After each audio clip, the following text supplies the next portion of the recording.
নমস্কার, শুরু করছি বাংলা বলছে। রাজ্যে এসআইআর শুনানি শেষ হওয়ার ঠিক মুখে দাঁড়িয়ে গণেশ কুমার তিনি ভিডিও কনফারেন্স করলেন এবং যে ভিডিও কনফারেন্সে উপস্থিত ছিলেন রাজ্যের মুখ্য নির্বাচনী আধিকারিকও এবং 7 জেলার জেলা শাসকদের সম্পর্কে অত্যন্ত কড়া বার্তা দিয়েছেন গণেশ কুমার।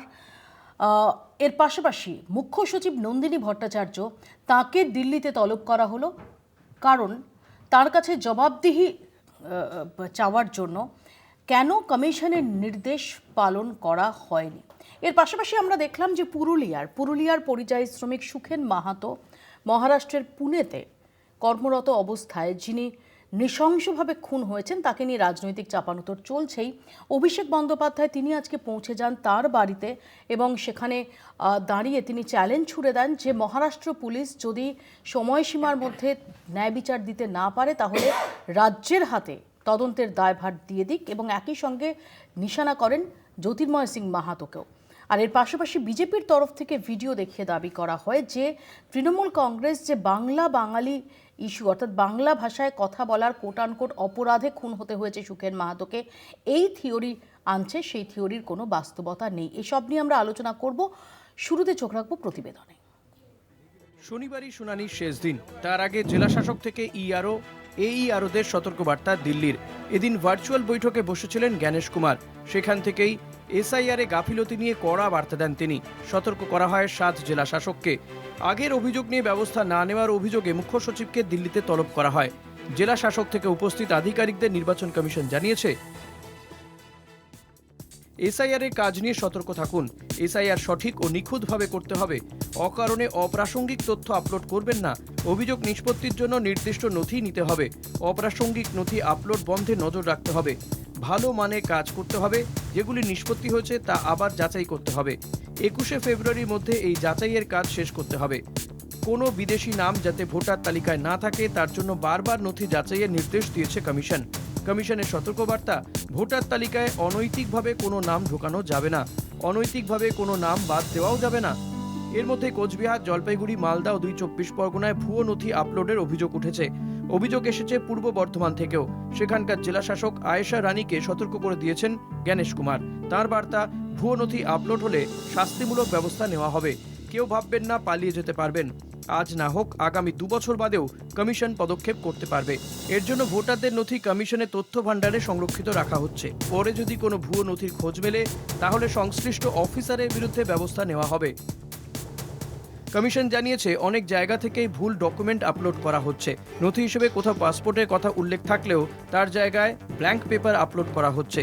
2 চব্বিশ পরগনার জেলা শাসককে এ নিয়ে সতর্ক করেছে কমিশন। আদিবাসী অধ্যুষিত এলাকায় কারুর কাছে নথি না থাকলে স্থানীয়ভাবে জেলা শাসকরা সুপারিশ করে পাঠিয়ে দেবেন সিইওর কাছে। তবে কোনোভাবে যাতে জালিয়াতি না করা হয় তার জন্য বারে বারে সতর্ক করে দিতে চেয়েছে কমিশনের ফুল বেঞ্চ। এর পাশাপাশি কমিশনকে সময়মতো জবাব না দেওয়ায় মুখ্য সচিব নন্দিনী চক্রবর্তীকে এদিন দিল্লিতে তলব করা হয়েছে। এর আগে একই কারণে তৎকালীন মুখ্য সচিব মনোজ পান্তকে দিল্লিতে ডেকে পাঠানো হয়। তবে এখনও সেই অভিযোগ নিয়ে উপযুক্ত ব্যবস্থা না নেওয়ায় নন্দিনীকে দিল্লিতে ডেকে পাঠানো হয়েছে বলে কমিশন সূত্রে খবর। কলকাতা টিভি। আমাদের সঙ্গে আলোচনার জন্য রয়েছে বিজেপির তরফ থেকে আলী হোসেন, কংগ্রেসের পক্ষ থেকে শুভাশিস ভট্টাচার্য এবং সিপিআই এর পক্ষ থেকে সৈকত গিরি। কিছুক্ষণের মধ্যে তৃণমূল কংগ্রেসের পক্ষ থেকে প্রদীপ্ত মুখার্জি আমাদের সঙ্গে এসে যোগ দেবেন। তবে শুরুতে একবার সরাসরি চলে যাব, আমাদের প্রতিনিধি সত্যসুন্দর ভট্টাচার্য রয়েছেন আমাদের সঙ্গে। সত্য, আমরা একদম শুনানি শেষ হওয়ার মুখে দাঁড়িয়ে যে ডেটা পাচ্ছি, কত নাম বাদ যাওয়ার সম্ভাবনা নির্বাচন কমিশন সূত্রে পাওয়া যাচ্ছে, যদি একটু আপডেট দাও আমাদের। দেখো, আগামীকাল 14ই ফেব্রুয়ারি পর্যন্ত শুনানি প্রক্রিয়ার শেষ দিন ছিল, কিন্তু কমিশনের তরফে যেটা সিইও দপ্তর সূত্রে যে আপডেট পাওয়া যাচ্ছে তাতে আজকেই কিন্তু গোটা রাজ্যে যে লজিক্যাল ডিসক্রিপেন্সি ছিল বা আনম্যাপড ছিল তাদের যে শুনানি প্রক্রিয়া চলছিল সেই শুনানি প্রক্রিয়া শেষ হয়ে গিয়েছে এবং সেই মোতাবেক যা তথ্য উঠে আসছে তাতে 1,23,00,000 ভোটার তাদের কিন্তু ইতিমধ্যেই তাদের তথ্য বা তাদের নথি সেটা ভেরিফাই হয়ে গিয়েছে, অর্থাৎ তাদের নথি যাচাই হয়ে গিয়েছে এবং সেটা ইসিআই নেট যে পোর্টাল রয়েছে তাতে সেটা আপলোড করা হয়ে গেছে বলে সিইও দপ্তর সূত্রে খবর।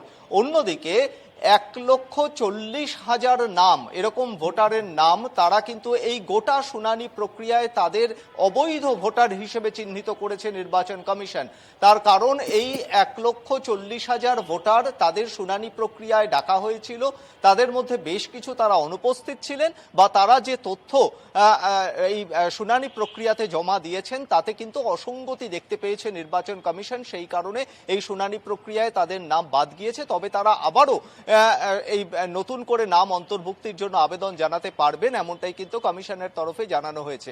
কিন্তু যে ডেডলাইন দেওয়া হয়েছিল, যে 7 দিন সময়সীমা বাড়ানো হয়েছিল, যেটা 7 ফেব্রুয়ারি পর্যন্ত সময়সীমা ছিল শুনানির, সেটা সুপ্রিম কোর্টের নির্দেশে পরবর্তী ক্ষেত্রে কিন্তু 14 ফেব্রুয়ারি পর্যন্ত করা হয়েছিল। অর্থাৎ আগামীকাল শুনানির শেষ দিন ছিল, কিন্তু তার আগেই শুনানি প্রক্রিয়া শেষ হয়ে গিয়েছে। তবে তথ্য আপলোডিং সেগুলোর বাকি রয়েছে, তথ্য যাচাইয়ের কাজ বাকি রয়েছে। তবে যে পরিসংখ্যান উঠে আসছে তাতে কিন্তু এখনো পর্যন্ত 1,40,000 ভোটারের নাম এই শুনানি প্রক্রিয়া থেকে বাদ যেতে চলেছে, এমনটাই সিইও দফতর সূত্রে খবর। ধন্যবাদ সত্য সুন্দর ভট্টাচার্য আমাদের সঙ্গে এতক্ষণ সরাসরি ছিলেন। আমি এখানে প্রথমে আলী হোসেনের কাছে আসি। আলী হোসেন, যদি আমরা দেখি যে 1,40,000 ভোটারের নাম বাদ যেতে চলেছে, যাদের জানানো হবে, যাদের নোটিশ দেওয়া হবে যে কেন তাদের নাম বাদ যাচ্ছে, আপনাদের এটা নিয়ে কি প্রতিক্রিয়া? কারণ আপনারা তো ঘুষপেটি, অর্থাৎ অনুপ্রবেশকারী থেকে শুরু করে 1 কোটি লোকের নাম বাদ যাবে, 1 কোটি অনুপ্রবেশকারীর নাম বাদ যাবে, 1 কোটি রোহিঙ্গার নাম বাদ যাবে, এগুলো বলে আসছিলেন। দেখুন, ইলেকশন কমিশনের যা প্রসেসিং ওরা করছে, আমরা ওদের কাজে কখনোই আমরা হাত বসাবো না বা হস্তক্ষেপ করবো না। সেটা আমাদের দল বারবার বলছে, জাতীয় স্তরে বলছে, রাজ্য স্তরে বলেছে, আমাদের মুখপাত্র বলেছে, আমিও বলছি দলের পক্ষ থেকে যে নির্বাচন কমিশনের যে কাজ সেই কাজ হবে। 30 লক্ষ থেকে 1 কোটি 70 লক্ষ পর্যন্ত, এটা তো আপনাদের নেতারা, আপনাদের জনপ্রতিনিধিরাই বলেছেন। 1 কোটির গল্পটা আসছি তো, 1 কোটির গল্পটার আর বাকি কোথায়? দেখুন না, এই যে 58-59 লক্ষ তো ফার্স্ট রাউন্ডে বাতিল হয়ে গেছে। মৃত ভোটার, অবৈধ voter, shifting voter, double voter, এগুলো তো সব বাতিল হয়ে গেছে প্রথম রাউন্ডেই। দ্বিতীয় রাউন্ডে আবার এটা চলছে, যেটা সন্দেহজনক যে ভোটার, তারও একটা চলছে। আর একটা তথ্য আমরা এখন পেলাম, 1,40,000 সংখ্যা আমরা পেলাম। নিশ্চয়ই আরও কিছু জানা যাবে। এখন যেটাই হোক না কেন, পশ্চিমবঙ্গে তো এই 70 লক্ষের উপরে প্রায় ভোটার লিস্টে নাম বাতিল হচ্ছে, যারা ইলিগাল বা যাদের সন্দেহজনকভাবে ভাবা হচ্ছে। এর মধ্যে অনুপ্রবেশকারীরাও আছে, এর মধ্যে রোহিঙ্গারাও আছে তো। হয়তো একটা আন্দাজ করে যেটা বলা হয়েছিল সেটাই বাস্তব হবে এমন তো কোনো কথা নয়। সেই জন্য এটা তো ঘটনা যে লক্ষ লক্ষ মানুষ লক্ষ মানুষ এসআইআর চলাকালীন, ম্যাডাম এক সেকেন্ড, লক্ষ মানুষ এসআইআর চলাকালীন তারা কিন্তু বাংলাদেশ সীমান্ত, ভারত সীমান্ত থেকে বাংলাদেশ সীমান্তের দিকে যাচ্ছিল। আপনারাই বিভিন্নভাবে চ্যানেলে দেখেছেন। আলী হোসেন, এটা ঠিক, হাকিমপুর সীমান্ত দিয়ে বহু মানুষ বাংলাদেশে গেছেন, কিন্তু বিএসএফ এর ডেটায় কোথাও সেটা লক্ষ ছিল না। দেখুন, যারা বৈধভাবে যাচ্ছে, এটা তো বৈধের তালিকা আপনি বলছেন। যারা অবৈধভাবে যাচ্ছে, যেখানে আপনার হিসেই নেই, না যেখানে আপনার 540 কিলোমিটার রাস্তা এখনো তো ফেন্সিং হয়নি। আপনার করিমপুর থেকে একবারে আপনার নদিয়া পর্যন্ত যদি যান, তাহলে দেখবেন 540 কিলোমিটার রাস্তায় তো কোনো বেড়াই নেই।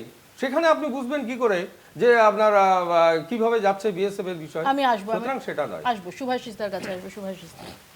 এসআইআর নিয়ে আমাদের কোনো বিরোধ ছিল না। আমরা বলেছিলাম যে নিশ্চয়ই এসআইআর হতে পারে, কারণ কংগ্রেস ক্ষমতায় থাকাকালীন এই পদ্ধতির মধ্যে দিয়েই চলেছে। কিন্তু পদ্ধতিগত ত্রুটি এখানে আমরা দেখতে পাচ্ছি। সেটা হলো এসআইআর করতে গিয়ে ভারতবর্ষে একটা ইতিহাস তৈরি হলো, মানুষ মারা গেল, বিএলওদের মধ্যে আতঙ্ক তৈরি হলো, মানুষের মধ্যে আতঙ্ক তৈরি হলো। ভারতবর্ষে এইরকম ধরনের ঘটনা ঘটেনি। এবং শুধু তাই নয়, পশ্চিমবাংলায় যখন এসআইআর হচ্ছে তখন সম্ভবত ইলেকশন কমিশনের বাড়ি, দপ্তর, এটা আমরা বিক্ষোভ জানিয়েছি। আমরা কেন, প্রায় সব দলই বিক্ষোভ জানিয়েছে। এরকম বিক্ষোভের পরিবেশ কোনোদিনও এসআইআর করে বা আইআর করে হয়নি কোনোদিনও। তার মানে এই যে জ্ঞানেশ কুমার আজকে বলছেন নৈতিকভাবে কাজ করতে হবে, বিদেশিদের যেন কাজ না থাকে, নাম না থাকে, এগুলো বলছে। আমরা তো দেখেছি বিদেশিদের নাম এখানে আছে 22 জায়গায় এবং তারা ভোট দিয়ে বেড়াচ্ছে। এবং শুধু তাই নয়, দিল্লির 2জন নেতা মন্ত্রী বিজেপির, তারা এসে বিহারে ভোট দিচ্ছে এবং 2টো করে ভোট দিচ্ছে। সেই গর্বে 2টো আঙুল দেখাচ্ছে তাদের সন্তানকে নিয়ে, যে তিনি দিল্লিতেও ভোট করেছেন, হরিয়ানাতেও ভোট করেছেন, আবার এখানেও ভোট করছেন। তো জ্ঞানেশ কুমারকে এগুলো এর বিরুদ্ধেই তো আমাদের লড়াই। যারা বলছে যে ভোটার লিস্টকে শুদ্ধিকরণ করতে হবে, তারা ভোটার লিস্টের উপর দিয়ে যত রকম এক্সপেরিমেন্ট করে বিজেপিকে জেতানো যায় তার জন্য সব কিছু করছে। এবং বিরোধী দলনেতা বলে দিচ্ছেন কত বাদ যাবে, মানে ইলেকশন কমিশনের সাথে শাসক দল বিজেপির যে রিলেশনশিপ সেইটা প্রমাণিত হয় এদের কথাবার্তা। অমিত মানে আপনি মালব্য এরাজ্যের বিরোধী দল নেতা বলছেন, হ্যাঁ, এরাজ্যের কারণ আপনি বিরুদ্ধে এত ফাস্ট মুভ করছেন, ন্যাশনাল থেকে স্টেট গুলিয়ে ফেলছেন। হ্যাঁ, এবার ঘটনা সবচেয়ে বড় ব্যাপার হলো যে এ রাজ্যের বিরোধী দলনেতা কবে কবে সিবিআই আসবে, কবে কবে ইডি আসবে, কত বাদ যাবে সব বলে দিচ্ছেন। এবং অমিত মালব্য, বাইরে গিয়ে বলি, অমিত মালব্য কবে ভোট হবে তারও নির্ঘণ্ট 10 দিন আগে বলে দিচ্ছে, তারপরে নির্বাচন কমিশন ঠিক দেখলাম সেই নির্ঘণ্ট অনুযায়ী ভোট করেছে ন্যাশনাল ইলেকশন কমিশন। তো আমরা দেখতে পাচ্ছি ইলেকশন কমিশনের সাথে কি রিলেশন। এবং যখন দেখি যে ইলেকশন কমিশনকে আমরা তাদের ভুলের জন্য মানে আমরা প্রমাণ করার চেষ্টা করি তাদের ভুলগুলো এবং প্রমাণিত হয়, তখন ডিফেন্ড করতে ইলেকশন কমিশন নামে না, প্রেস করতে নামে বিজেপি। তার মানে বিজেপির সাথে ইলেকশন কমিশনের সম্পৃক্ততাটা এতটাই, এবং ইলেকশন কমিশনকে যেভাবে বিজেপি চালায় তাতে ইলেকশন কমিশন যদি কোনোভাবে অ্যাটাকড হয় তার ভুল কাজের জন্য, তাহলে এটা ডিফেন্ড করতে আসে হলো বিজেপি। সৈকত, দেখুন, প্রথমত কথা হচ্ছে নির্বাচন কমিশন এই ভোট অবধি কি এরকমভাবেই এই রাজনৈতিক ময়দানে প্র্যাকটিক্যালি তার যে স্বতন্ত্রতা, তার যে নিরপেক্ষতা সবটাকে সরিয়ে রেখে এরকমভাবে নোটিফিকেশান, হুঁশিয়ারি, কড়া নজরদারি এইসব কথা বলে বাজার গরম করে যাবে? নির্বাচন কমিশনের কাজ এটা নয়। দীর্ঘদিন ধরে এসআইআর প্রক্রিয়া চলছে। প্রথম দিন থেকে আমরা বিরোধীরা বারে বারে প্রশ্ন তুলেছি যে নির্বাচন কমিশন অপ্রস্তুত অবস্থায় এই এসআইআর প্রক্রিয়ার দিকে গোটা রাজ্যকে ঠেলে দিলেন, সাধারণ মানুষকে ঠেলে দিলেন। আমাদের একাধিক প্রশ্ন ছিল, কখনো সুপ্রিম কোর্ট, কখনো কোর্টের অবজারভেশন, কোর্টের নির্দেশিকা, ইন্টারভেন, তার মধ্য দিয়ে বারে বারে নোটিশের পরিবর্তন হয়েছে, ডকুমেন্টেশনের প্রশ্ন হতে পারে কিংবা হিয়ারিংয়ের প্রশ্ন হতে পারে, বারে বারে আপডেট হয়েছে। আমি যতদূর জানি গত পরশুদিন একটা নতুন নোটিফিকেশান জারি হয়েছে। এখন প্রশ্ন হচ্ছে, জেলা শাসককে নজরদারি দিচ্ছেন, জেলা শাসকের কাছে কি কোনো টার্গেট বেঁধে দেওয়া হয়েছিল যে এই পরিমাণ নাম বাদ দিতে হবে? ভারতীয় জনতা পার্টি তারা নির্বাচন কমিশনের একদম পুরোপুরি মুখপত্রের মতন অবতীর্ণ হয়েছিলেন। আজকে তো গোটা রাজ্যের মানুষের কাছে কৈফিয়ত দিতে হবে যে বাংলাদেশি অনুপ্রবেশকারীর সংখ্যাটা কত, রোহিঙ্গা অনুপ্রবেশকারীর সংখ্যাটা কত, কতজন ভুয়ো ভোটারকে উদ্ধার করা গেল, কতজন অবৈধ বসবাসকারী নাগরিক। নিশ্চয়ই ফাইনাল লিস্ট যখন বেরোবে তখন ডেফিনেটলি সেটা একদমই, কিন্তু সেই ফাইনাল লিস্ট করতে গিয়ে লেজে গোবরে অবস্থা। আমি আপনাকে বলছি, একের পর এক 8টা জেলা, আমি যতদূর জানি 8টা জেলায় যেখানে এসআইআর প্রক্রিয়া এবং এসআইআর হিয়ারিং নিয়ে নির্বাচন কমিশনই সন্তুষ্ট নয়, এবং নির্বাচন কমিশনের নির্দেশিত যে মাইক্রো অবজারভার তারা যেভাবে লাখ লাখ মানুষকে হিয়ারিং এর নামে হ্যারাস করেছে, আলটিমেট তো নাম বাদ দেওয়া যাচ্ছে না ডকুমেন্টেশনের প্রশ্নে। তাহলে আমার বক্তব্য হচ্ছে, আপনার আমার ট্যাক্সের টাকায় যে পরিমাণ টাকা খরচ করে এই এসআইআর এর নামে হুজুগ তোলা হলো, প্র্যাকটিক্যালি তো এই রাজ্যের সরকারের যে 5 বছরের ব্যর্থতা তার থেকে নজর ঘুরিয়ে দেওয়ার একটা পরিকল্পনা হয়েছিল। সেখান থেকে দাঁড়িয়ে লাভের গুড় কে খেলো? আজকে আমার শেষ প্রশ্ন যে কথা বলার, যেমন এসআইআর নির্বাচন কমিশন তার নিরপেক্ষতা রাখতে পারছে না, পিএম কেয়ারসের ফান্ড, যে ফান্ড নিয়ে অস্বচ্ছতার অভিযোগ ভুরি ভুরি, সেই পিএম কেয়ারস নিয়ে লোকসভায় কোনো প্রশ্ন আনা যাবে না। তার মানে সমস্ত নিরপেক্ষ যে সংস্থা সরকারের, সেগুলোকে কোথাও বিজেপি বা দেশের সরকার করায়। আলী হোসেনের এক সেকেন্ড, আলী হোসেন, এবং একই সঙ্গে আজকে আমরা দেখলাম যে জ্ঞানেশ কুমার তিনি বার্তা দিয়েছেন যে কোনোভাবে কোনো ভিনদেশের নাগরিকের নাম ভোটার তালিকায় তোলা যাবে না। যদি 5 বছর পরে গিয়েও আবিষ্কার হয় তাহলেও কঠোর ব্যবস্থা নেওয়া হবে, এবং যে আমলারা তাদের উপর এই রেসপন্সিবিলিটি বর্তায় তাদের যে কর্মজীবন, সেই কর্মজীবনের যে রেকর্ড থাকে সেখানে তার দাগ পড়ে যাবে। প্রশ্ন হচ্ছে যে নামটা উঠছে কি করে? দেখুন, সারা দেশে 54 কোটি মানুষের এসআইআর পর্বটা চলছে, প্রসেসিং চলছে। আমরা একই কথাই বলছি যে কোনো বাংলাদেশি বা পাকিস্তানি বা আফগানিস্তানি বা রোহিঙ্গা এই জাতীয় কোনো অনুপ্রবেশকারী যারা এই ভারতবর্ষে এসছে তাদের কোনো ক্রমেই যেন ভোটার লিস্টে নাম না থাকে। ইউপিতে কতজনের নাম বাদ গেছে? ইউপিতে কতজনের নাম বাদ গেছে? ইউপি কেন, এটা সারা দেশে তো বললাম 54 কোটি মানুষের মধ্যে সেটা এসআই পর্বটা তো চলছে। ইউপি হচ্ছে, রাজস্থান, গুজরাট সব জায়গায় চলছে, 11টা-12টা রাজ্যে চলছে। ভোটের উপর ভারতবর্ষে কোনো বিদেশি নাগরিক যারা এই দেশে নাগরিক হতে চায় বা ইত্যাদি অবৈধভাবে রয়েছে, তারা কেন ভোটার হতে যাবে? তারা তো ভোটার হওয়ার কথা না।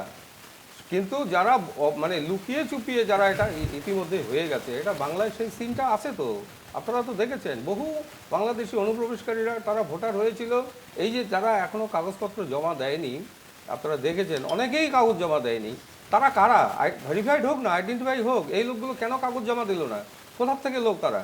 তাহলে এই যে সার্ভেটা আসবে সেই জায়গায় জ্ঞানেশ কুমারজি যে কথাটা বলেছে ঠিক বলেছে।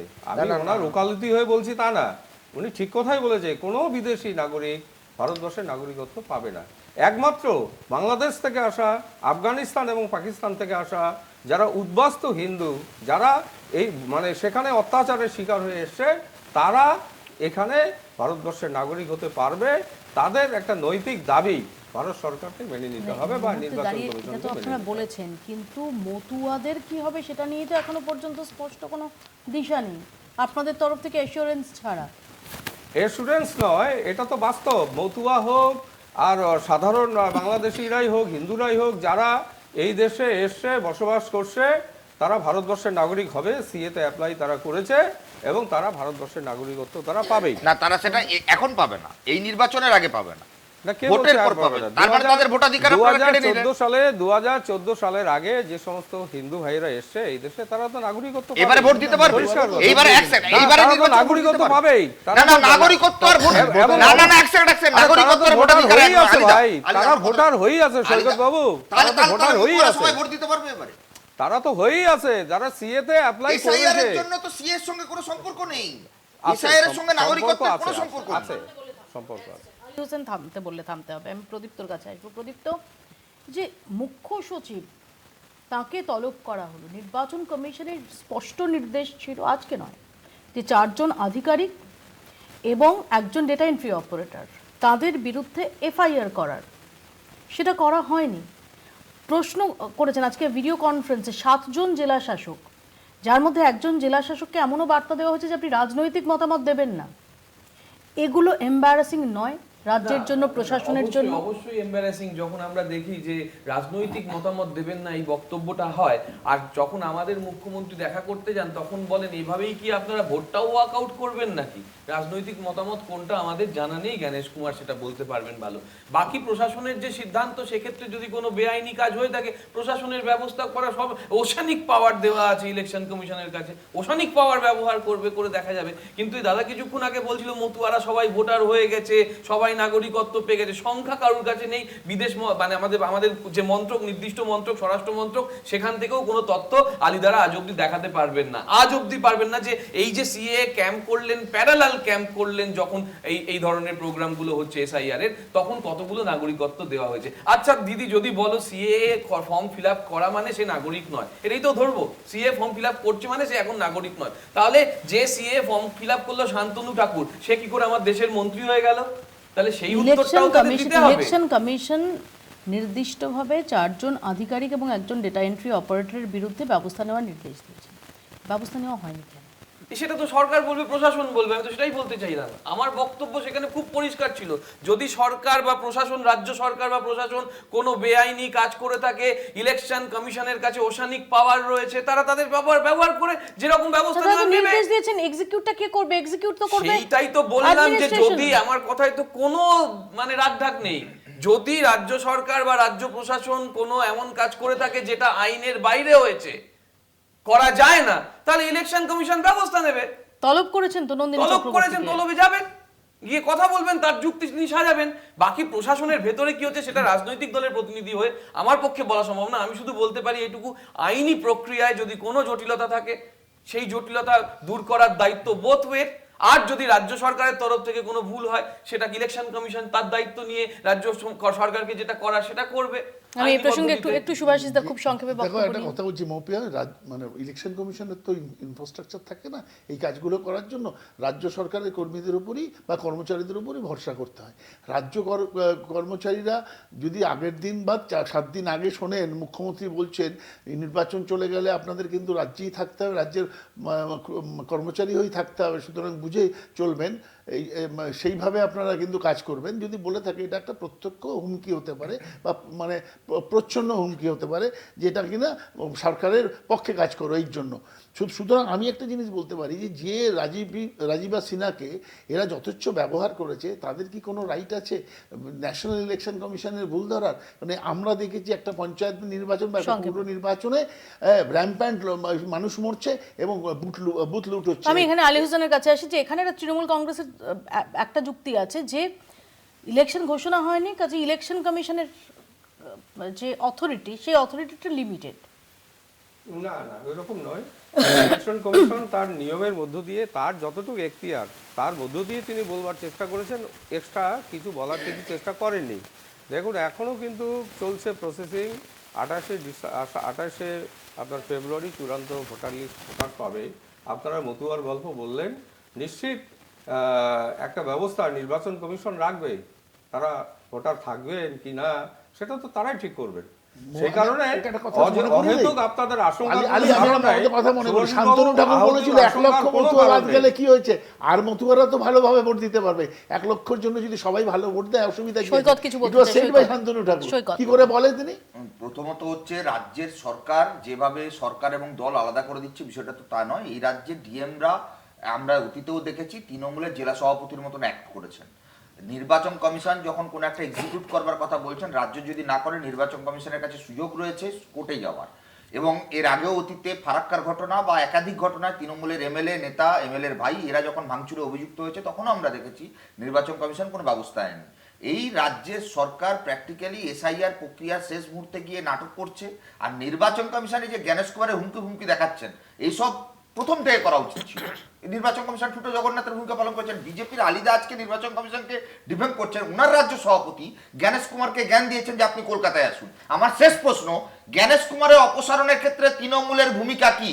স্পিকার, লোকসভার স্পিকার ওম বিড়লার ইমপিচমেন্টের প্রশ্নে অনাস্থা প্রস্তাবে তৃণমূলের ভূমিকা কি? ওখানে দাঁড়িয়ে দোস্তি করব আর এখানে দাঁড়িয়ে তৃণমূল বিজেপি মারামারি করব। ওম বিড়লার অনাস্থা প্রস্তাবে কেন তৃণমূল সই করেন? ওম বিড়লার বিরুদ্ধে অনাস্থা প্রস্তাবে কেন তৃণমূল সই করেনি সেটা নিয়ে আমরা একটা এই বাংলা বলছে সম্পূর্ণ 1 ঘন্টা একটা বাংলা বলছে করেছি। তুমি সেদিন উপস্থিত থাকতে পারোনি হয়তো। আমি একটা ছোট্ট একটা বিরতির পর ফিরবো। দেখতে থাকুন বাংলা বলছে। Stand by. ফিরে এলাম বিরতির পর। অন্যদিকে পুরুলিয়ার যে পরিযায়ী শ্রমিক খুন হয়েছেন পুনেতে, তাকে কেন্দ্র করে রাজনৈতিক চাপানোতর তুঙ্গে। দেখুন, ভোটমুখী বঙ্গে বাঙালি আবেগে শান তৃণমূলের। পুরুলিয়ার এক পরিযায়ী শ্রমিককে বিজেপি শাসিত মহারাষ্ট্রের পুনে কুপিয়ে খুনের প্রতিবাদে বৃহস্পতিবারই সরব হয়েছিলেন মুখ্যমন্ত্রী মমতা বন্দ্যোপাধ্যায়। বাংলাভাষী বলেই খুন, মন্তব্য সমাজ মাধ্যমে। শুক্রবার নিহতের বাড়িতে পৌঁছন অভিষেক বন্দ্যোপাধ্যায়। মরদেহে মালা দিয়ে নিশানা করেন বিজেপিকে। খুন, অপহরণ, ধর্ষণের মতো অপরাধ করার পরেও বেল পেয়ে বাইরে চলে আসে। তাদের বিরুদ্ধে চার্জ ফ্রেম করা, ট্রায়াল শুরু করা এবং নির্দিষ্ট সময়সীমার মধ্যে ট্রায়াল শেষ করে অভিযুক্তদের দোষী সাব্যস্ত করা, এই দায়িত্বটা মহারাষ্ট্র পুলিশের। পুরুলিয়ার সাংসদ বিজেপির সুখেন খুনের বিচার পেতে তাঁকে এগিয়ে আসার আহ্বান জানিয়ে বিজেপির ওপরে পরোক্ষে চাপ তৈরি করেন অভিষেক।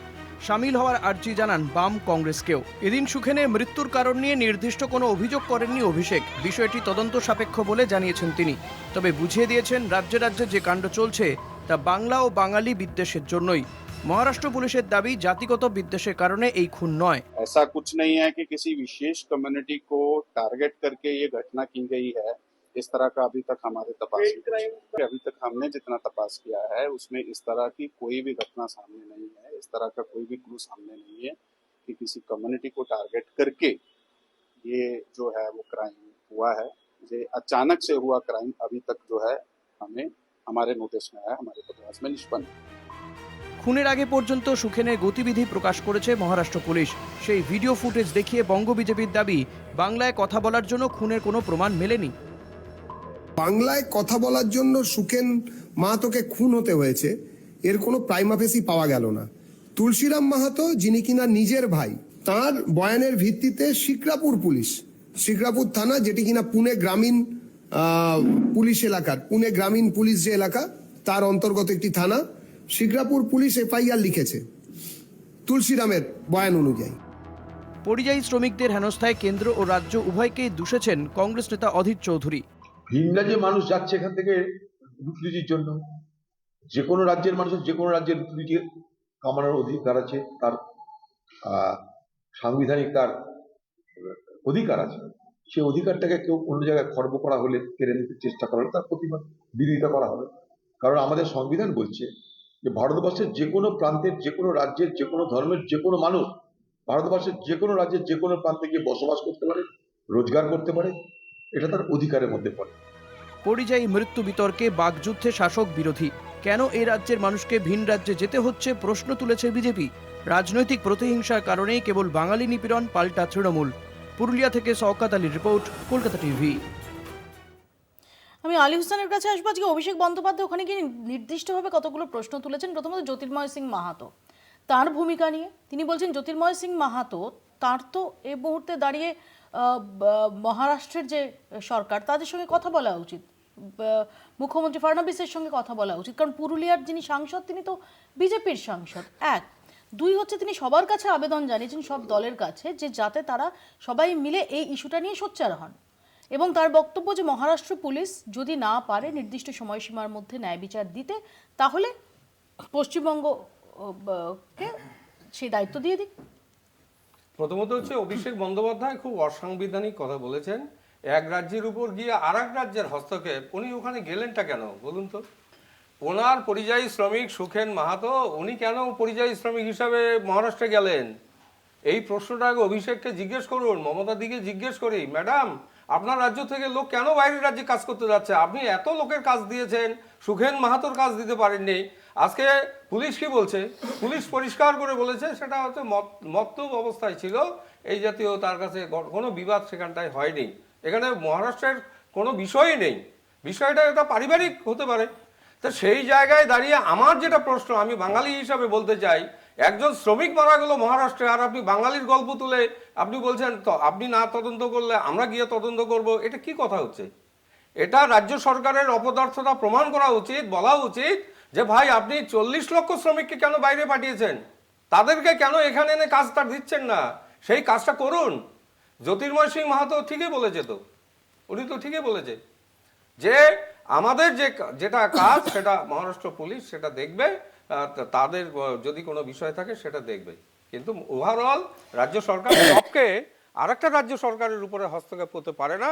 অভিষেক বাবু এই কথাটা বলে ঠিক করেনি। আমার এখানে প্রদীপ্তর কাছে প্রশ্ন। প্রদীপ্ত, যে কথাটা আলী হোসেন বলছেন যে প্রথমত, এবং আমি দেখলাম এর আগে দেবজিৎ সরকার তিনি রীতিমতো ভিডিও ফুটেজ দেখে এবং এফআইআর এর যে কপি এবং সেখানে কার এই সুখেন মাহাতোর নিজের দাদা তার যে বক্তব্য সেটা দিয়ে তিনি দাবি করেছেন যে এর মধ্যে বাঙালি বাংলা ভাষার জন্য নিগৃহীত হয়েছেন এরকম কোনো বিষয় নেই।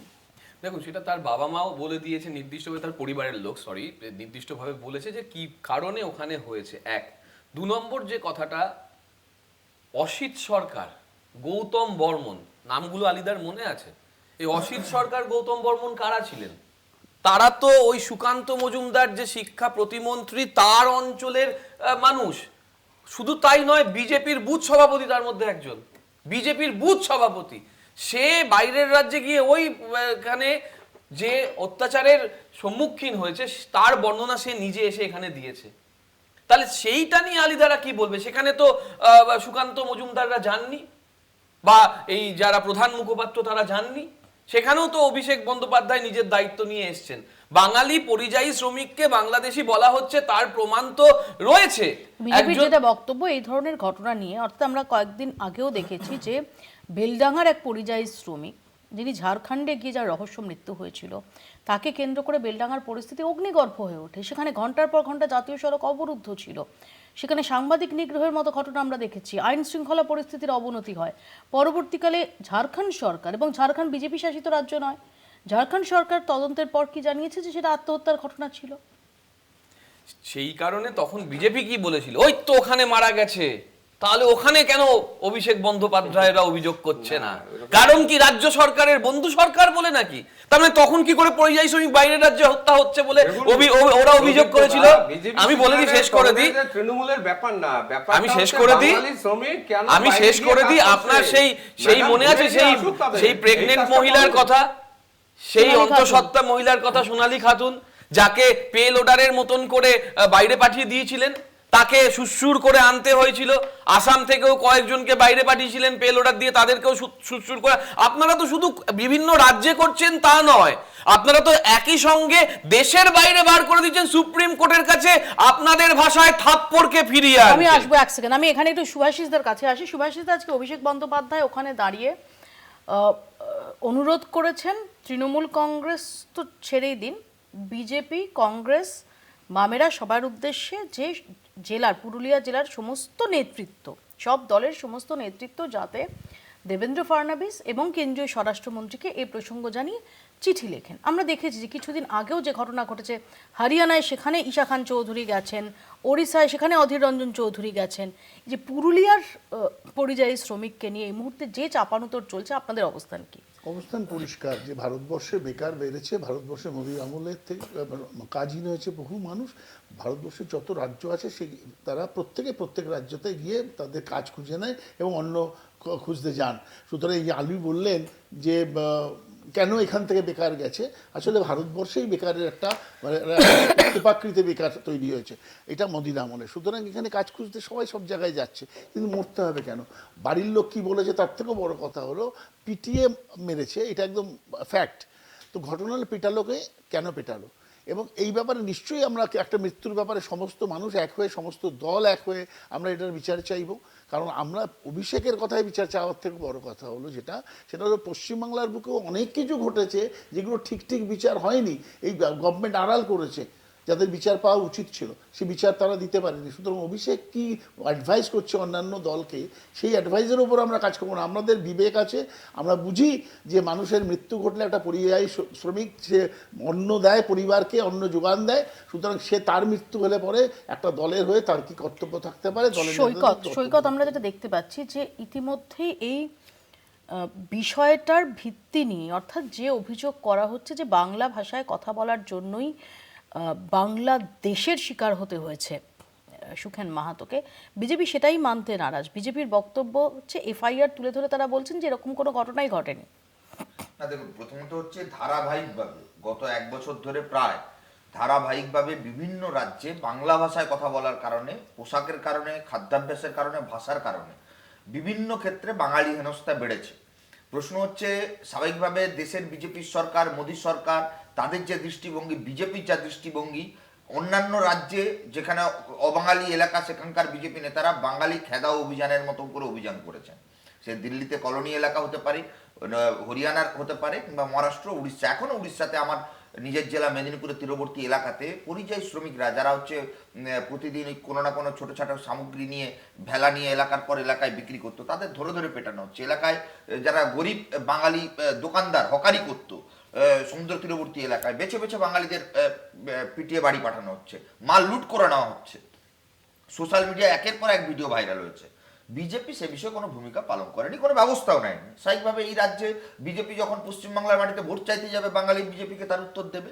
কিন্তু আমার প্রশ্ন হচ্ছে 1 বছরের ধারাবাহিক ঘটনা, আপনি অধীর চৌধুরীর ঘটনা দেখালেন, আপনি ঈশা খানের কথা বললেন, আমাদের বামপন্থীদের ট্রেড ইউনিয়ন নেতারা বিভিন্ন রাজ্যে তারা ভূমিকা পালন করেছেন, হেল্পলাইন চালু করেছেন, আমাদের ছাত্র যুব নেতা নেত্রীরা তারা বিভিন্ন জায়গায় গেছেন। কিন্তু আপনি একটা উদাহরণ দেখান তো, যে ভোট আসার 1 মাসের আগে এসআইআরে মারা যাওয়ার ঘটনার আগে কোন পরিযায়ী শ্রমিকের বাড়িতে অভিষেক ব্যানার্জি গিয়েছিলেন? নদিয়ায় প্রথম পরিযায়ী শ্রমিক যখন একজন সংখ্যালঘু যুবক খুন হলো, অভিষেক ব্যানার্জি কলকাতা থেকে নদিয়া যেতে কতক্ষণ লাগে জাননি কেন? আজকে পুরুলিয়া যাওয়ার জন্য একজন সাধারণ এমপি, রাজ্যের মন্ত্রী নন, একজন সাধারণ এমপি হেলিকপ্টার নিয়ে পুরুলিয়া পৌঁছে যাচ্ছেন। আমাদের প্রশ্ন তো এখানে যে কেন অভিষেক বন্দ্যোপাধ্যায় পার্লামেন্টে দাঁড়িয়ে পরিযায়ী শ্রমিক নিয়ে আজকে যে কথাগুলো পুরুলিয়া মাটিতে দাঁড়িয়ে বলছেন, সেই কথাগুলো পার্লামেন্টে বললেন না। অধীর চৌধুরী তো কোনো এমপি নন, অধীর চৌধুরী হরিয়ানা পৌঁছে যেতে পেরেছেন, অভিষেক বন্দ্যোপাধ্যায় কেন রাজ্য পুলিশের সহযোগিতা নিয়ে চলে যেতে পারলেন না? এখান থেকে কোনো একটা ঘটনা ঘটলে পিসি ভাইপোর জন্য রাজ্যের পুলিশের স্পেশাল টিম দিল্লি চলে যায়, স্পেশাল জেট বিমান উড়ে যায়।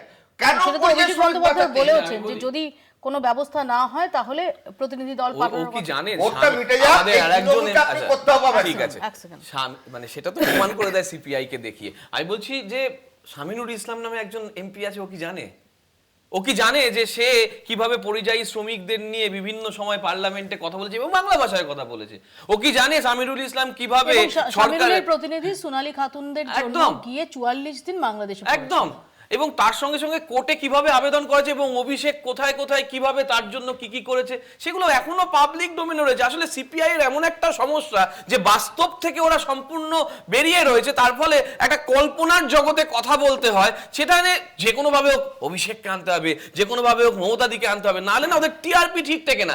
আবার অন্যদিকে ডি রাজা পাশের চেয়ারটা ফাঁকা রেখে বসে থাকবেন। আবার বলছি, ওরা যখন বলছে যে ভোট আজকে একদিনে বন্ধ, পরে তৃণমূলকে দেখা যাবে না, সেটা মানুষ জানে তৃণমূলকে দেখা যায় কি যায় না, আর ওরাও বলে।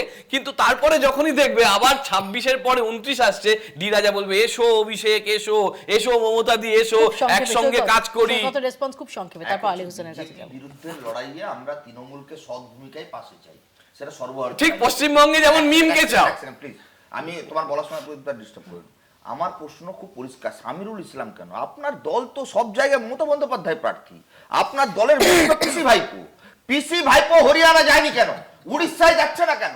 কেন মহারাষ্ট্রে যাচ্ছে না? কেন মহারাষ্ট্রের মুখ্যমন্ত্রীর সঙ্গে দ্বিপাক্ষিক কথা বলছেন না? আপনার হরিয়ানা, মহারাষ্ট্রের বিভিন্ন রাজনৈতিক নেতাদের সঙ্গে আপনাদের এত ঘনিষ্ঠতা, বিয়ে বাড়ির অনুষ্ঠানে আপনি হেলিকপ্টার উড়িয়ে চলে যেতে পারেন, স্পেশাল জেটে যেতে পারেন, কেন পরিযায়ী শ্রমিকের ঘটনায় ওখানে কথা বলতে যাবেন? আমি আলী হোসেনের কাছে আসি। আলিদা আমার প্রশ্ন এখানে আপনার কাছে, যে আপনারা ভিডিও ফুটেজ দেখাচ্ছেন, সিসিটিভি ফুটেজ দেখাচ্ছেন, যেটা দেখিয়ে দেবজিৎ আজকে খুব ইলাবোরেটলি সেটা বর্ণনাও করলো যে উনি যাচ্ছেন, সুখেন মাহাতো তিনি গিয়ে কিছু দেখার চেষ্টা করছেন মোবাইলে, তারপর ফ্রেমের বাইরে তার বোঝা যাচ্ছে যে তিনি একটু মানে তার মধ্যে এক যুবক একটু উত্তেজিত হচ্ছেন এবং তারপর সবাই ফ্রেমের বাইরে চলে যাচ্ছেন। প্রশ্ন হচ্ছে যে এই যে কথোপকথন, সেই কথোপকথনটাতেও যে কোথাও বাংলা বিদ্বেষ নেই, এটা নিয়েই বা আপনারা নিশ্চিত হচ্ছেন কি করে? না না, এখানে বাঙালির কোনো ব্যাপার নেই দিদি, সত্যি সত্যি বলছি, ভারতবর্ষে বহু পরিযায়ী শ্রমিক রয়েছে, লক্ষ লক্ষ শ্রমিক যারা বাংলা ভাষায় এখনো কথা বলে, ভালোইভাবে তারা শিল্প কলকারখানা যেখানে যেখানে আছে ভালোই চালাচ্ছে। বিজেপি শাসিত রাজ্যগুলোতেও ভালো আছে। 40 লক্ষ লোক শ্রমিক বাঙালিরাই, তারা তো ওই রাজ্যগুলোতে কাজ করে। আপনি 1-2টা কাহিনী বলছেন, তাও অন্য অন্য কাহিনী, আমি সেটা বলছি না। আমি যেটা বলছি দিদি, এই যে অভিষেক বন্দ্যোপাধ্যায় যে তোমার সুখেন মাহাতোর পরিবারের বাড়িতে গেলেন হেলিকপ্টারে করে, সেই পরিবারকে কত টাকা সাহায্য করবেন এটাই আমি জানতে চাই।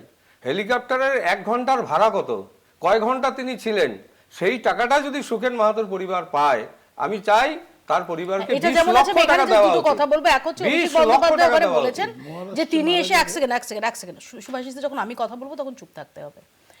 এক হচ্ছে অভিষেক বন্দ্যোপাধ্যায় বলেছেন যে তিনি এসে মুখ্যমন্ত্রীর কাছে অনুরোধ করবেন যাতে 2 ভাই যারা আর ফিরতে চান না পুনেতে, তাদের চাকরির ব্যবস্থা করা হয়। ক্ষতিপূরণের বিষয়টা সম্পর্কে নির্দিষ্টভাবে কিছু বলেছেন কিনা আমি মনে করতে পারছি না। বাট প্রশ্ন হচ্ছে যে এই হেলিকপ্টার, ফ্লাইট, এসবের কথা, এইসবের হিসেব নিকেশ করতে গেলে তো যে চার্টার্ড ফ্লাইটগুলো 2021-এর আগে উড়েছে তারই বা কি কার্যকারিতা ছিল সে নিয়েও প্রশ্ন উঠবে। So that's a different question altogether. Charter flight উড়েছে, সেটা তো দল মেইনটেইন করছে, গভর্নমেন্ট তো মেইনটেইন করেনি না, সেটা তো দলের ব্যাপার আছে, এটা ইলেকশনের ম্যাটার আছে। কিন্তু এখানটায় যে অভিষেক বন্দ্যোপাধ্যায় গিয়েছে মৃত পরিবারে, সেখানে গিয়ে যদি নোটা ধরিয়ে দেয় তাহলে কি আর হবে? 20 লক্ষ টাকা দিতে হবে সেই পরিবারকে, এটা আমরা দাবি করছি। মহারাষ্ট্রকে কত দিতে হবে? মহারাষ্ট্র যেখানে মারা গেছে সেখানে বিজেপি সরকার আছে বলে পয়সা চাওয়া যাবে না। অদ্ভুত আলী তোমার যুক্তি, বিজেপি এই অত্যাচারটা, এই অত্যাচারটা আমার দুঃখ লাগে। 1 মিনিট শুনে 31 সেকেন্ড, এই অত্যাচারটা কিন্তু বিজেপি শাসিত রাজ্যই হচ্ছে। এবং আমরা দেখেছি আসানসোলে এক বাঙালি মানুষ, যে বাংলায় কথা বলার জন্য আমি এখানে একটা কথা বলবো, 1 সেকেন্ড সুভাষিস, 1 সেকেন্ড প্রদীপ্ত, 1 সেকেন্ড না 1 সেকেন্ড। আপনারা এই মত, প্রথমত হচ্ছে সুখেন মাহাতো তিনি কি পরিস্থিতিতে কিভাবে মারা গেছেন আমরা এখনো জানি না। আপনি পোস্টমর্টেম রিপোর্ট পেয়েছেন? 1 সেকেন্ড, তিনি ডেফিনেটলি ভিডিওটা দেখিয়ে দেবজিৎও খুব জাস্ট ইঙ্গিতটা করেছে যে তিনি অপ্রকৃতিস্থ থাকলেও থাকতে পারেন, কিন্তু যিনি মৃত এই মুহূর্তে, যিনি আমাদের মধ্যে নেই, যিনি নিজের জায়গাটাকে বলতে পারবেন না, সেখানে দাঁড়িয়ে আপনি যে কথাটা বলছেন মদ খেয়ে, তখনই তার পোস্টমর্টেম রিপোর্টটা হাতে এলে তার পাকস্থলিতে অ্যালকোহল পাওয়া গেলে শুধুমাত্র তখনই এটা বলা যাবে নাম্বার 1, নাম্বার 2 শুধুমাত্র অ্যালকোহল খেলেই তাকে খুন করার অধিকার জন্মে যায়, এটা হতে পারে না। দেখুন এডিবিশনটা দেখাচ্ছেন মত্ত হয়ে বিবাদে খুন, এটাই তো আপনারা দাবি দেখাচ্ছেন না। পুলিশের, দাবি পুলিশের, এটাই তো বলতে হবে, পুরোটা পড়ুন, দাবি পুলিশের, পুলিশ বলছে, পুলিশ বলছে। তা পুলিশ বলছে, পুলিশ তো দেখছে, পুলিশ তো স্পটেই তো আছে, এখন তো স্পটে পুলিশ রয়েছে সেই জায়গাগুলো। আমি কারণে এটা বলা হয়েছে, এটা assumption on a lighter note খুবই দুর্ভাগ্যজনক একটা incident. On a lighter note, আলিদাদের একটা জিনিস অসাধারণ, সেটা হচ্ছে পশ্চিমবঙ্গ পুলিশ যা যা বলে আলিদারা সেটা অবিশ্বাস করেন, আর মহারাষ্ট্র পুলিশ যা যা বলে আলিদারা সেটা বিশ্বাস করে দেন, তাই তো আলিদা? না, রিপোর্টটা আসুক না, আপনার রিপোর্ট আসবে কি না? প্রদীপ, না, আমি খুব দুঃখ পেলাম, কষ্ট পেলাম একজন আরএসএস করা দীর্ঘদিনের মুসলিম মুখপাত্র বিজেপির তরফ থেকে, যিনি এখানে এসে খুব সহজে বলে দিচ্ছেন যে বাঙালি পরিযায়ী নিয়ে কোনো ব্যাপার নেই। আচ্ছা, মুসলিম আর বাঙালি কে বলেছিল সমান্তরাল ভাবে? কে বলেছিল যে মুসলিম বিধায়করা যদি বিধায়ক হয়, মুসলিম কোন প্রতিনিধি যদি বিধায়ক হয়ে আসে ইয়েতে বিধানসভায়, তাকে ছুঁড়ে ফেলে দেবে? না, আমার এখানে একটা বক্তব্য আছে। না না, প্রদীপ তো একটা বক্তব্য আছে, আমি শেষ করব। ডেফিনেটলি উনি সংখ্যালঘু মোর্চার গুরুত্বপূর্ণ পদে আছেন, এক সেকেন্ড প্রদীপ তো, কিন্তু তুমি ডেফিনেটলি সুভাষিস ভট্টাচার্যকে যখন রেফার করবে তার ধর্ম মেনশন করবে না, কেন করছি সেটা সৈকতগিরির ক্ষেত্রে করবে না, তাহলে আলী হোসেনের ক্ষেত্রে সেটা করাটা সম্ভব কেন করছি? এটা করার জন্য প্রদীপ্ত মুখার্জির ক্ষেত্রে আমি আজ অবধি কাউকে বলতে শুনি যে তৃণমূল কংগ্রেসের হিন্দু মুখপাত্র। আমি ঠিক এইটাই কেন করছি, তার কারণটা খুব খুব খুব কষ্ট হচ্ছে করতে, খুব কষ্ট হচ্ছে করতে এটা, কিন্তু কেন হচ্ছে তার কারণ ওনার এলওপি, আমার রাজ্যের সব থেকে বড় যে সাংবিধানিক পজিশনে রয়েছে মমতা ব্যানার্জির পরে বলে যিনি বলেন, তিনি যখন এই ধরনের কথা বলেন তখন সংখ্যালঘু মোর্চা কি ভূমিকা পালন করে দাদা? তখন কেন তারা কোনো কথা বলতে পারে না? বিজেপির একটা কথা বলি, শেষ করি। সেটা সংখ্যালঘু মোর্চার দায়িত্বে এই কারণেই বলছি, পদাধিকারী হিসেবে তাকে বলতে হবে। তথ্য দেখা যায় তাহলে সব থেকে পার্সেন্টেজে মুসলিমরাই সব থেকে বেশি পরিযায়ী শ্রমিক বাংলা থেকে বিভিন্ন রাজ্যে কাজ করতে গিয়েছে, পার্সেন্টেজ অনুযায়ী। এটা আপনি রেকর্ড দেখুন না কেন? রেকর্ড সেই হিসাবে বলতে পারেননি। নীরাজ কুমারের রিপোর্ট করেছেন, নীরাজ কুমার বলছে যে সবথেকে বেশি মাইগ্রেন্ট ওয়ার্কার প্রথম 10টা স্টেট এসছে, তার মধ্যে পশ্চিমবঙ্গ 4 নম্বরে, অন্যান্য রাজ্য থেকে টাকা নিয়ে এসে ঘরবাড়ি করছে। আপনি বলে দিচ্ছেন যে এটা আমাদের বাংলার বাড়ি, তারা টাকা নিয়ে এসে এখানে ঘরবাড়ি করছে বলছে। সেটা ভিন্ন প্রসঙ্গ, ভিন্ন প্রসঙ্গ। আমি একটু সুভাষিসদার কাছে আসছি, কিন্তু সুভাষিসদা এই ধরনের একাধিক ঘটনা ঘটছে, আপনিও যেটা মানলেন, যেটার কারণে অধীর রঞ্জন চৌধুরীকেও ভিন রাজ্যে যেতে হয়েছে, ঈশা খান চৌধুরীকেও ভিন রাজ্যে যেতে হয়েছে। প্রশ্ন হচ্ছে সবাই মিলে একজোট হয়ে এই বিষয়টাকে তুলে না ধরে এই একে অন্যকে যে ট্রেনিং দ্য গানস বলে, সেটা করা হচ্ছে কেন? আমরা তো বিভিন্ন ক্ষেত্রে দেখেছি, যখন আমরা বলেছি নো কনফিডেন্স মোশনের থেকেও আমাদের সাথে থাকেনি, যখন বলেছি এখানে ইলেকশন কমিশনের এগেনস্টে ইমপিচমেন্টে থাকবো, আমাদের সাথে থাকেনি। এখন এরা বললে পরে সঙ্গে সঙ্গে আমাদের থাকতে হবে তা না। আমরা নিশ্চিতভাবে আমরা ভাবে যাচ্ছি, অধীর চৌধুরীও গেছেন, ঈশা খানও গেছেন, আমাদের নেতৃত্ব পৌঁছেছেন যে কোনো রকম ক্যালামিটি তৈরি হয়েছে বা সমস্যা তৈরি হয়েছে কোনো রাজ্যে কোনো বাঙালি সঙ্গে সঙ্গে গিয়েছে। সুতরাং তাহলে তো তোমার সুবিধা হয়। আমরা কখন না, আমি জানি যে অভিষেক বন্দ্যোপাধ্যায় সম্পর্কে কিছু বললে তোমাকে আটকাতে হবে, নাহলে তোমার মানে আমি একদম রাহুল গান্ধী সম্পর্কে কিছু বললে আপনাকে আটকাতে হবে। স্বাভাবিক, ভুল কথা বললে তো আটকাতে যাবে, ভুল কথা বললে আটকাতে যাবে। বেলডাঙ্গার ক্ষেত্রে অধীর চৌধুরীর ভূমিকা তুমি সেক্ষেত্রে যেটা বলছো, আর আজকে পুলিশের রিপোর্ট যেটা বলছে বা ওখানকার পুলিশের রিপোর্ট বলছে, অধীর চৌধুরী ক্ষমা চাইবেন তো মুখ্যমন্ত্রী সম্বন্ধে সেদিনকে যে কথাগুলো বলেছিলেন? মুখ্যমন্ত্রী তো সারা দিন ধরে ক্ষমা চাইবেন না, সেদিন ঠিক ছিলেন। তাহলে মুখ্যমন্ত্রী যে বক্তব্য রাখে কংগ্রেসের নেতৃত্ব তার জন্য ক্ষমতা চেয়েছে, বা মুখ্যমন্ত্রী কথাবার্তা লুজ কথা বলে যেটা মুখ্যমন্ত্রী চেয়ার থেকে করা উচিত না, তিনি ক্ষমা চেয়েছেন কারোর কাছে। আমরা ভেবে নিয়েছিলাম যে ঝাড়খণ্ড ব্যবস্থা জোট হয়ে গেছে, এবার এখন জোট ভেঙে গেছিল, এখন জোট হয়ে গেছে। অধীর চৌধুরীকে নিয়ে তোমাদের সমস্যা শুরু এই দেখো জোট হয়ে গেছে,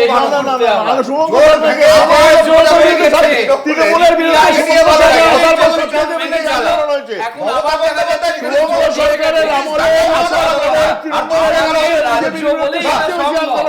আর কিচ্ছু না। সৈকত, আমার পরিষ্কার কথা, সেটা হচ্ছে যে ঘটনা ঘটেছে তা দুঃখজনক, নিরপেক্ষ তদন্ত হওয়া উচিত, সামনে আসা উচিত আসল বিষয়। এই রাজ্যে গ্রামীণ অর্থনৈতিক রোজগার, যে গ্রামীণ কর্মসংস্থানের সুযোগ, সেটা যদি তৈরি না হয়, শিল্প কলকারখানা না হয়, সরকার যদি কর্মসংস্থানের সুযোগ তৈরি না করে, সব যদি পিসি ভাই দ্বারা চুরি করে, তাহলে সবথেকে বেশি বাংলা থেকেই হবে। 11,000 পর বেকার যুবকদের মত খাওয়ানো, অনলাইন ডিয়ার লটারির ব্যবসা ধরানো, এর বাইরে তৃণমূল কিচ্ছু করেনি, মাস্তানি গুন্ডামি ছাড়া কিচ্ছু করেনি। এই ইয়াং ছেলেগুলো, যুবকগুলো তারা বাইরে যাচ্ছে আর যারা কিছু টাকা রোজগার করার। আজকে সবথেকে বেশি মাইগ্রেন্ট ওয়ার্কার কেন পশ্চিমবঙ্গে এসছে আউট অফ 10, সেখানে 3টে 4টে 5টা এরা সব তোমরা আছো বলে কালকে চলে যাও, সব ঠিক হয়ে যাবে, কালকে চলে যাও। আদানি আম্বানির পয়সায় বিজেপির পয়সা শিল্প ভেঙেছিল বলে আজকে এই অবস্থা। এসএসসি প্রাইমারি চাকরিগুলো বিক্রি করেছে বলে এই অবস্থা। সব টাকাগুলো কৃষি ভাইপো খাটাতে ধরেছে বলে এই অবস্থা। আজকে পরিযায়ী শ্রমিকরা মানবিকতা সমাজের জন্য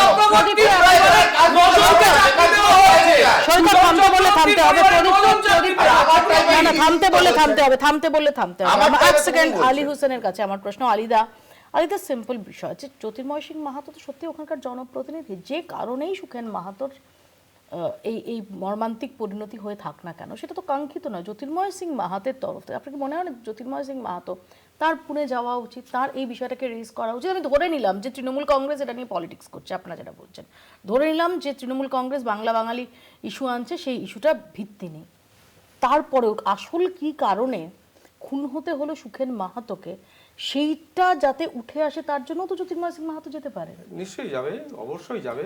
এখানে দেখুন, এখানে রাজনীতির কারবারই চলছে, সেখানে মিনিটের মধ্যে অভিষেক চলে গেল, নিশ্চয়ই একটা রাজনৈতিক গন্ধ রয়েছে সেখানটায়।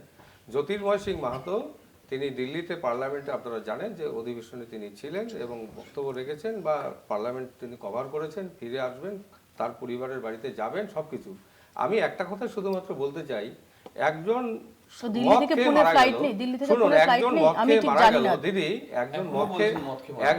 একজন মদ খেয়ে মারা গেল আর সঙ্গে সঙ্গে রাজ্য সরকার ঘোষণা করে দিচ্ছে তার পরিবারকে একটা করে চাকরি দেবো, এটা কি উৎসাহ নয়? তাহলে কিছুক্ষণ আগে এটা কি উৎসাহ নয়? আমি অন্য কথা তুমি বললে না যে জ্যোতির্ময় যাবে, আলী বললেন জ্যোতির্ময় যাবে, ঠিক সময় মতন যাবে। মারা যাওয়ার পর একটা আমি বলি এটা কেন্দ্রীয় বাহিনীর আমাদের দেশের মানে পাহারা দেয়, যে আমাদের সভেরেনিটি যে রক্ষা করে, সেই মানুষটা মারা গিয়েছে মুসলমান বলে তোমাদের বিজেপি সাংসদ যায়নি জগন্নাথ সরকার তার বাড়িতে, অথচ তার বাড়ি মানে তার কনস্টিটিউয়েন্সির নিচে ঝন্টু শেখের বাড়ি, অথচ তাদের এই মায়া আসে না। যাবে সময় মতো যাবে, তোমরা তো হিন্দু মুসলমান দেখো, তোমার নেতারা হিন্দু মুসলমান, আমার বলতে হচ্ছে দুঃখ লাগছে, আমি হিন্দু মুসলমান কথা উচ্চারণ করি না, কিন্তু এগুলো দেখো ভারতবর্ষের সবচেয়ে বড় ন্যায় হলো হিন্দু মুসলমান। হিন্দু বলে মারা হয়েছে। শুভেন্দু অধিকারী বিরোধী দল নেতা, সেও ওই সৈনিকের বাড়িতে গিয়ে